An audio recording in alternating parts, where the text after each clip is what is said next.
Okay. Uh, what should I call you? Enzo Enzo. or Enzo? Yes, Right. yes, Okay.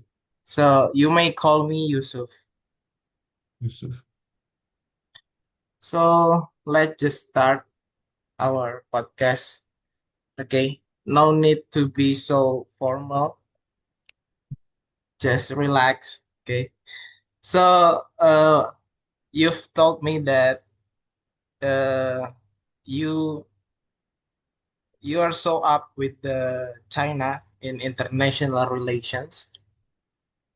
So could you tell me something about China in international relations that you are so eager to it? Maybe the economy, like the BRI, or the competitions with the US, or the military competition with Taiwan, or something else? Right now, I'm working more along the economic and developmental part of it. It's like from Brazil, it's the most uh, the thing that talks with us the most. So the military or the competition part is more far away from us, and these economic and developmental aspect is more closely related with like the Brazilian objectives and how we uh, go into the world. But personally speaking, the scale I deal with the most is smaller. So uh, right now I'm working in my university, working with collaboration between my university and Chinese universities. So it is not really in a national level, national scale, but more in a local level. And in this sense, the Chinese perspective is also important in a sense that they have a great deal of emphasis in this so-called people-to-people diplomacy. And compared to other countries, it's much more talked about in the Chinese discourse than anywhere else. And it is also a topic that I've dealt somehow with. And so, yeah, it's more on these aspects. Okay, okay. So you told me that the China and Brazil relationship, especially that you've been see or you've been experienced, is more closely to public diplomacy, to people diplomacy. So Yes. could you tell one example of people to people diplomacy between China and Brazil? We have like this year, throughout the year, we've had something like 30 something visits from Chinese universities. And I study at USP, Universidade de São Paulo. It's the biggest university in Brazil. And we've established this year a China Center that is uh, in Oregon, directly from the rector's office to work specifically with Chinese universities. And our objective is a more like scientific diplomacy. So to foster collaboration between our side and the Chinese side, working towards projects. But since we've just established this year, we had more an institutional purpose throughout the year. So we've received a lot of delegations from China, like I said, 30 something. Just to put it into perspective, the main international relations office in my university received 78 visits from all over the world throughout the year. And we've received just from China 33 or something like that. So it's like Okay. a lot. Okay, so it's more like you to you diplomacy, like university to university. But apart from Yes. the people to people diplomacy, especially in educations, did you know any uh, cooperations between Brazil and China in another aspect, like in more business, like business to business, like maybe Yes. infrastructure. Is there any Yes, some yes. kind of infrastructure project in Brazil that it's in cooperation with China? We have like I've seen a report these days. I'm working in a project as well. And Brazil in 2024, Brazil was the third country that most received Chinese investment. And this investment is usually in the areas of infrastructure or energy. Like if you get the historical part of the Chinese capital entering Brazil, around 75% of that capital is in those two sectors. So a lot of Chinese money is in Brazil, infrastructure and energy. Most of the energy companies in Brazil right now are owned by Chinese companies, and they like just bought uh, Brazilian or other countries' companies that operated here, and then they are actually the ones leading them right now. So the investment is mostly on these two areas. But if you get like in the and this year, 2025, right now we're having big change uh, in two sectors because of Chinese investments. The automobile sector, because BYD and just opened a factory here, and also in the delivery services sector. We got two Chinese companies entering the Brazilian market in the delivery, mostly food delivery. So Didi entered as 99, and Meituan just entered like 1 month ago as Caeta. And it was a market that was completely dominated by one Brazilian company. And in just a span of less than 3 months, two Chinese companies started to invest a lot of money in the sector. So we have these kinds of investments going on. And if you get the reports, it's Chinese investments in Brazil. It's usually it starts by them buying a Brazilian company, an already established Brazilian company, and then they enter the market not that directly. So they usually get people from here to work there, and the administration is not really uh, centralized in that sense. But it depends a lot on the sector. Okay, so you say that many products from China, like the automotive product, like cars, like BYD, that enters to Brazil. So, is there any, I mean, in Brazil, is there any local brand in automotive, like car brands? No? No, no, No. not really. It used to be like American and European brands that were most famous here, and they had like factories in Brazil, Because but not if Brazilian we brands. in Indonesia, we do have some local brands, car brands, named SMK.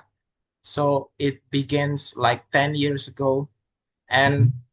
it's also maybe 10 to 15 years ago, Indonesia began a close relationship with China. So in the last 10 years, the automotive brand from China like BYD, like Wuling, enters to Indonesia, and it's compete the Indonesian local brand. And some of Indonesian people sees that is it isn't a problem because they see the China brand is more cheap and more good. Mhm. But for me, it is a problem because, you know, I am a nationalist. So I think it should be Indonesian thing that get used the most in the local like that. So uh, if we look deep to the uh, China history in relationship with the state in the world, like with Brazil or with Indonesia, it's more like for me, it's more like to business relationship. Because in Indonesia, it's more like that. It's more like business to business relationship. But it's also there is a government relationship, government to government. Like because Indonesia is also a member of BRICS, while Brazil is the founding member state with China. Indonesia just joined the BRICS recently, like maybe 6 months ago. So, what do you think is there is like the relationship that currently happen between Brazil and China? Is it happen because the BRICS or it's not? I think the BRICS help a lot in a sense because like talking in about it is mostly business to business as well, but it's also government to government, and right now also people to people. And especially like talking in the setting I work closely with, the university setting, the number of visits started increasing over the last 2 years after a visit of President Lula, Brazil's president, to China during his third term right now. And after a declaration of Xi Jinping talking that the two countries have very good synergy. And from that declaration onwards, the Chinese universities started getting more and more interested in Brazil. So it like in this sense, it kind of strengthens in the government side, and from that it goes to the other areas. So if you get business to business as well, over the last few years, the amount of Chinese investment grew a lot in Brazil. So it using to be the third uh, biggest recipient of Chinese capital, but it is in 2024. So I think it has this kind of relationship. The government aspect helps in the sense of increasing all the other ones. Okay. So, if we look back to our discussion before that, you say Brazil and China is have a lot uh, relationship in public to public diplomacy, like education. So, do you think it's the good, it's the most better relationship in education, international education with China, rather than with with the Western countries like the United States, the UK? Because if we look back in the history, maybe 20 or 30 years before, uh, the United States is, like kind of have a big hegemony in Latin America. And if we look at the education aspect, I think the United States and the UK also have a good quality of educations. They have a big university. So, do you think should Brazil do a U to U, university to university diplomacy with United States also, or it just stop with China? It actually is a problem in the sense that it's still much stronger with the United States and with Europe in general. So if you get these even people to people or like government to government, business to business, and university to university with United States and with Europe, mostly like depending on the sector, Germany, France, or the UK, it's still much, much, much stronger than with China. And we can trace back this growing partnership with China for like 5 years, maybe even less than that, like 3 years. It's just that a growth in an amazing time, It's like it just grew a lot in a short span of time. So we couldn't really think that it would gonna grow like that in like 5 years ago. because the amount of partnership was like almost zero in some sectors, like in the university sector. We had like in 5 years ago, we had maybe five, uh, 4 or 5 big universities that had some sort of project with China. But like my university, the biggest one, had like almost zero. It was very concentrated on like one professor that got these, but not really a general thing. And it grew that much because the amount of partnerships with the United States and with some European countries decreased a lot. So there's a gap that started, and this gap is being filled. Okay, so I want to link back to the conversation before that you say uh, China has also an infrastructure cooperations in Brazil. Like, is it airport? Airport? I don't know if airports, maybe some, but not built by China, maybe bought by, but Okay. mostly energy, like energy lines Hmm. Okay. and Hmm. So, in case of infrastructure cooperations with China, it's been, like a hot issue, a hot discussions in international relations. Many people, uh, many people say that the economical cooperation with China is more like a debt trap because it's also being a hot topic in Indonesia right now. Many Indonesian people talk that some kind of infrastructure or economical cooperations in Indonesia is a Chinese debt trap because Indonesia can afford to pay the debt in maybe in hundreds years later. So did you see the relationship between China and Brazil is also a debt trap, or it just a common cooperations between states? if Brazil, it's more common corporations because we are not part of BRI, so we don't have that much direct Oh, investment on infrastructure. And it's also a problem in a sense because if you gonna ask like some regions of Brazil, they probably wanted that kind of debt trap, even if it's a debt trap, because at least something was gonna be built there, and without that, there's gonna be nothing. But because of the influence of the mostly because of the influence of the United States in the region, to join a BRI is too politically costly, so kind of a difficult issue. And I think there's like almost zero chance of Brazil actually joining in a formal sense.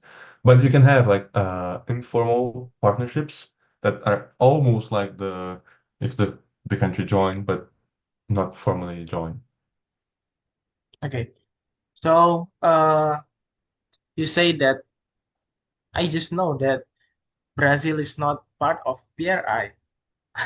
I think Brazil is also part of BRI. I'm sorry. So did you think in the future, maybe 5 years or 10 years or 15 years later, uh, Brazil will become a part of BRI?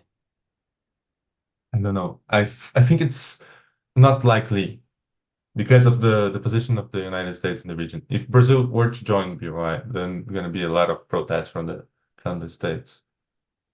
And it happened like last year because Xi Jinping visited Brazil, and then there was a kind of momentum that Brazil is going to join the BRI.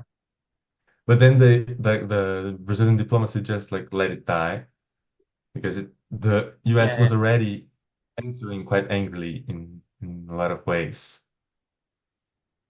But they established like synergies with like Brazilian development of infrastructure project and Chinese investments.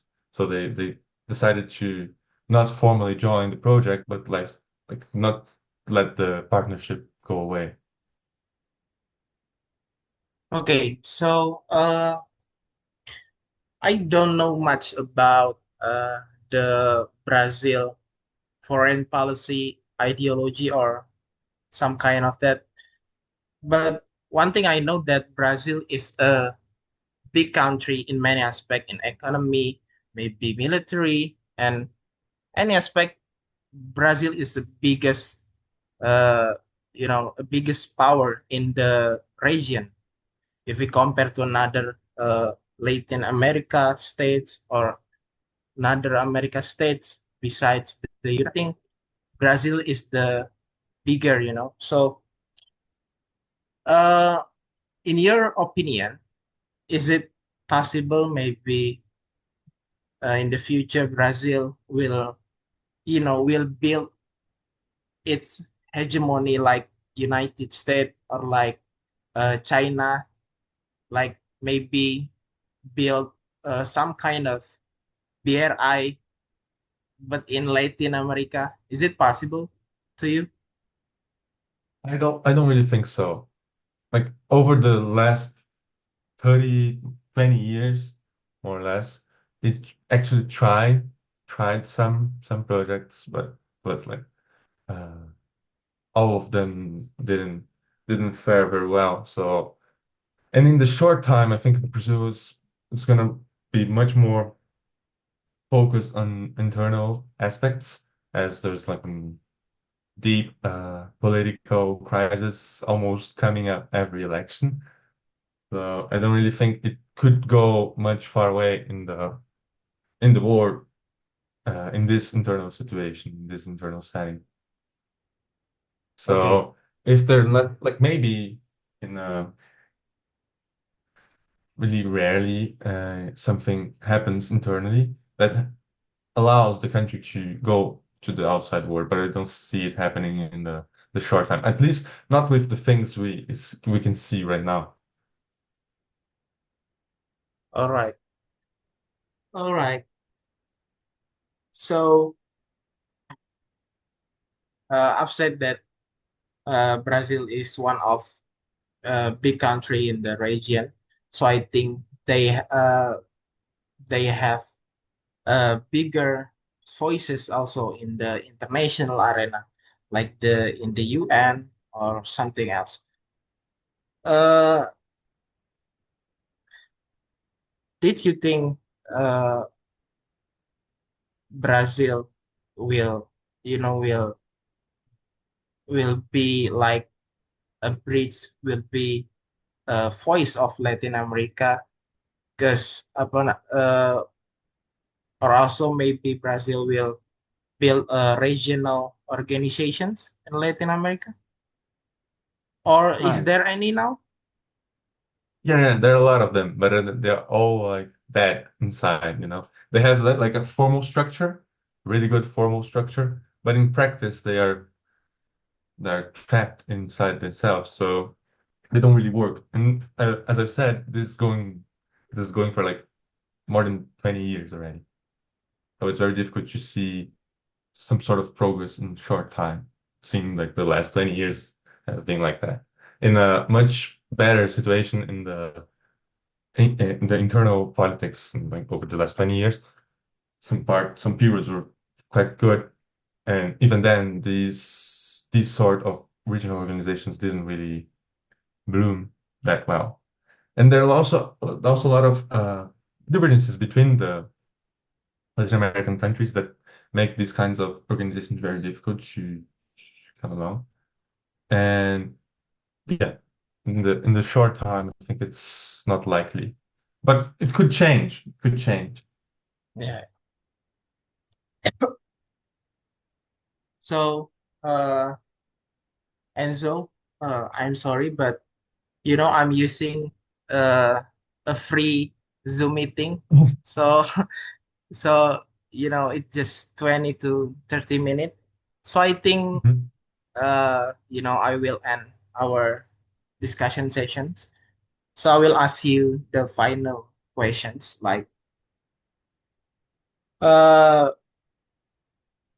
what is your opinion or your hope for Brazil international relationship, maybe especially with China? I think we have a lot of opportunities in right now.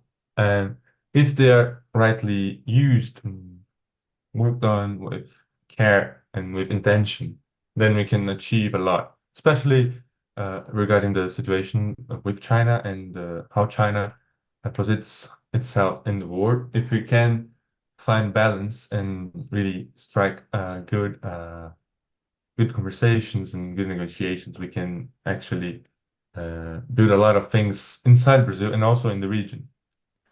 But it's a difficult process because we have a lot of really identity issues inside the country, like how Brazil see itself uh, in partnership with other countries. Like, is it more aligned with Europe or the States or China?